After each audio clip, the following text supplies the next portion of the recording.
All right, check it out. This clip of Donald Trump's deputy assistant getting caught lying live on CNN about the latest Minneapolis school shooting is going incredibly viral because he immediately gets fact-checked.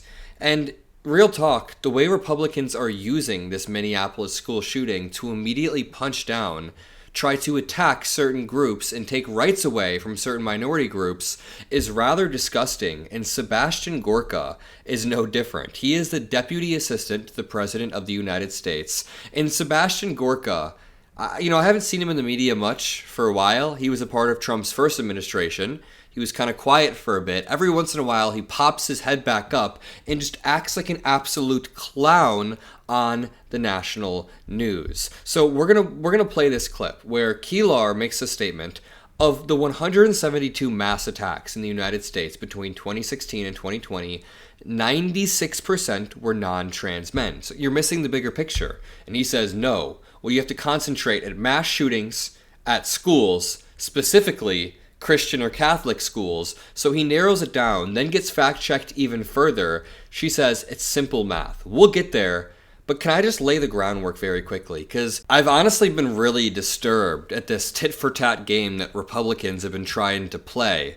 Right after this latest shooting, they tried to turn it into this weird weapon against trans people, against people on the left in general. First of all, nobody supports this shooting, but secondly, if we do want to dig into the numbers, it's predominantly young white men. I mean, even Fox News host Trey Gowdy pointed this exact thing out. Just take a listen. Our system is reactive. Something bad happens, we react to it. And what people are crying for now is, how can we prevent this? How can we stop it? And the only way to stop it is to identify the shooter ahead of time or keep the weapons out of their hands. And so we're going to have a conversation of freedom versus protecting children. I mean, how many school shootings does it take before we're going to have a conversation about keeping firearms out? It's always a young white male, almost always. I mean, did anyone this morning think, I wonder if that was a female? Did any of y'all think that? I mean, there's been one school shooting involving a female. Trey Gowdy makes some great points. Now, of course, there are going to be exceptions. Just like in any scenario, there are exceptions to the norm, but it's predominantly young white men, as we will illustrate in 1 second. He also makes a point about the trade-off that happens in public policy, the trade-off between freedom and safety. This is a trade-off we make every single day. When you put your seatbelt on, you're losing a little bit of freedom, but it's for public safety. When you get a vaccine before you go to school at a young age, you're losing a little bit of freedom, but the trade-off is a more safe public. There is a trade-off that happens, the same thing with guns. There needs to be some mechanism to flag people, some indicators that we can look at so that people aren't able to get guns and commit these mass shootings, especially when we know a lot of the root causes of it. Now, this brings me on to a tweet from Walter Masterson. This reads, a breakdown of mass shooters. Straight males, 98%. Straight white male, 57%. Trans, 0.13%. If you're focusing on the shooter being trans, just admit you do not care about mass shootings. Stop pretending you care about children being murdered, because you clearly do not. Again, it's disgusting that I have to make a video about the school shooting as purely politics and Republicans being creeps, but Walter Masterson makes an amazing point here, because you can see that straight males are actually overrepresented. Straight white males are overrepresented, and the trans population is underrepresented. Yes, there will be trans mass shooters, there will be Hispanic mass shooters. Every population is going to have people that snap. It's absolutely awful, but when you look at who's overrepresented and underrepresented in the stats, it becomes very clear. Benny Johnson then says, one thing is very clear, the trans movement is radicalizing the mentally ill. Benny Johnson is a disgusting freak who took money from Russia. He took money from Russia multiple times. It's insane. And he posts this for the children. What is that even supposed to mean? When you look at the actual writings, you'll see far-right sketches like 6 million wasn't enough. You see slurs. You see crazy things. Very interesting how MAGA Republicans zoomed right past the Minnesota Catholic school shooter being a racist and anti-Semite. This brings me on to the Sebastian Gorka clip. Now remember, Sebastian Gorka is the deputy assistant to the President of the United States. He pops his head up every once in a while and just gets rolled, whether it's on CNN or in this clip right here. Just take a listen. This is a beautiful takedown of Sebastian Gorka.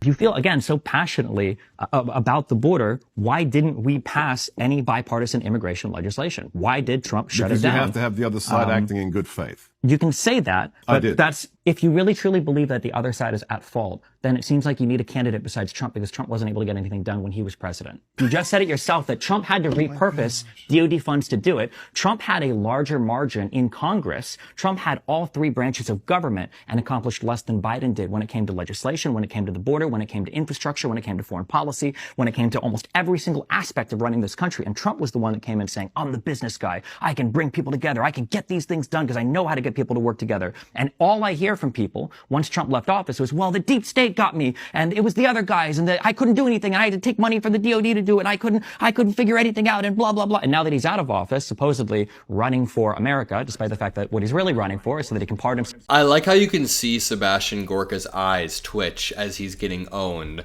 Let's watch him getting owned on CNN. Now, this clip is long, but it's worth it. 96% of attackers when you're looking at the U.S. Secret Service National Threat Assessment Center, looking at 172 mass attacks in the U.S.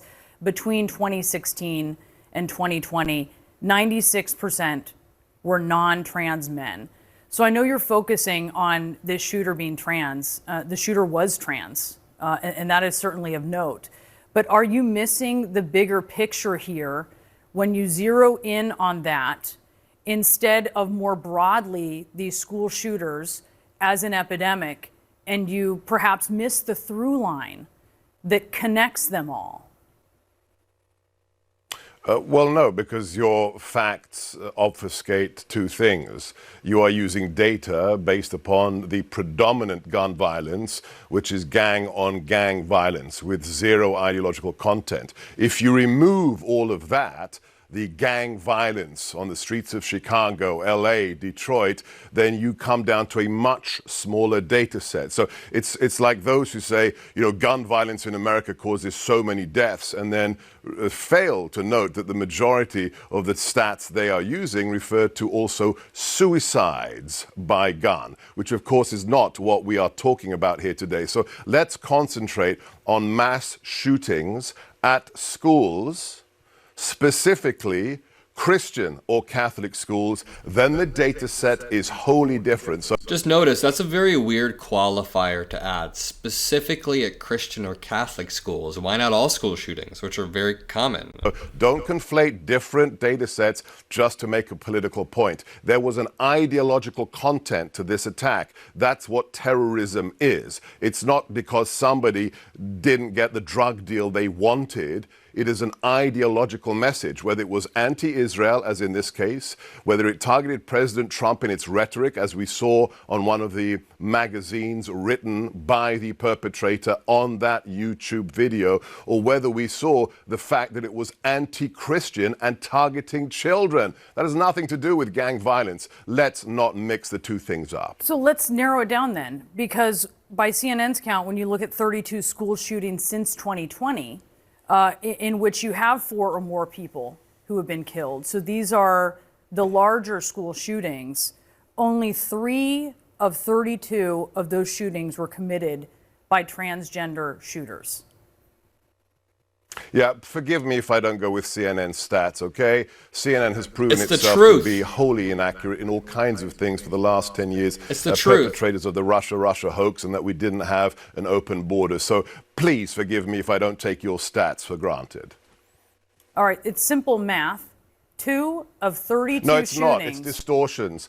You are distorting the facts. Let me be clear. In just a couple of years, we have seen 7 mass shootings involving people of transgender nature or who are confused in their gender.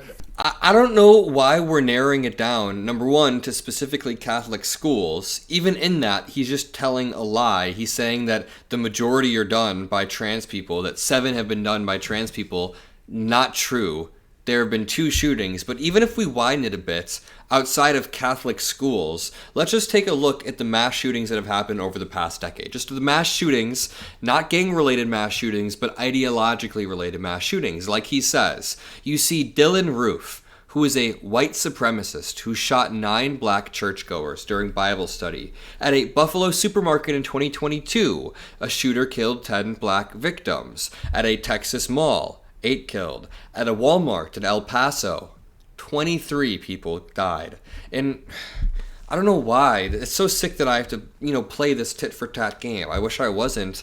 But I'm just trying to set the record straight. When you take 1 or 2 shootings done by trans people and you use that as a pretext to punch down and attack minorities, then you just want to be an asshole and a fascist and punch down and attack minorities. You don't care about protecting children, because then you'd be talking about the Jacksonville Dollar General shooting, which I didn't know about until I did research. 3 black victims killed, motivated by hatred. People cite their favorite online creators sometimes. Like, people have cited far-right creators as the reason why they do these shootings.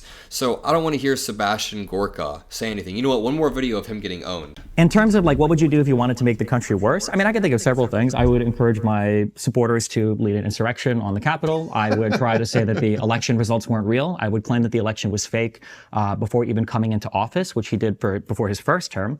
I'd probably start to gain notoriety or popularity in the political world by suggesting that the current president was born in Kenya, not the United States. A lot of people forget, but that's how Trump initially picked up his popularity. It was with the birth certificate stuff with Barack Obama. When you talk about wanting to fundamentally change this country, I don't think Biden wants to do that. I think Biden genuinely loves the United States. I look at somebody like Donald Trump, who undermines basically every single part of this country, whether it's the legal and judicial system, whether it's trust in the voting process, it's NATO, whether it's U.S.